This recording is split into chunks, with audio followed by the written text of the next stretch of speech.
স্ক্রিনে যে ডিশটি দেখতে পাচ্ছেন তা হলো ফ্রান্সের বিখ্যাত হ্যাগফিশ। তৈরি হচ্ছে বেশ কিছু মশলা এবং ভেজিটেবল ব্রথ দিয়ে। এই ডিশটি যে কোনো মানুষের জিভে জল এনে দেওয়ার মতোই। ফ্রান্সের এই ঐতিহ্যবাহী খাবারটি থাকছে আসন্ন অলিম্পিকে অংশগ্রহণ করা অ্যাথলিটদের জন্য। আমি হ্যাগফিশ দিয়ে ফ্রান্সের ঐতিহ্যবাহী একটি ডিশ রান্না করছি, যা আসন্ন অলিম্পিকে অ্যাথলেটদের জন্য পরিবেশন করা হবে।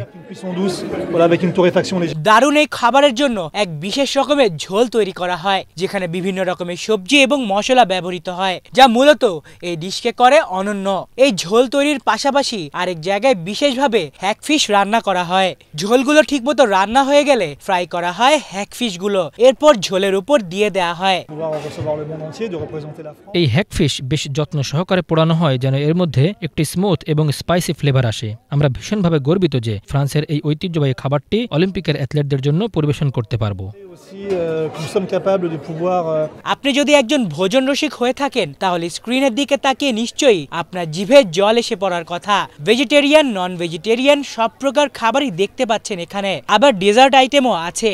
এক কথায় বলতে গেলে মুখরোচক। ঠিক এমনই মোট 500 রকমের আইটেম থাকছে আসন্ন অলিম্পিকে, যা প্রায় 15,000 অ্যাথলিটদের আহারের জন্য ব্যবহৃত হবে। আলিফ চৌধুরী, বাংলা ভিশন।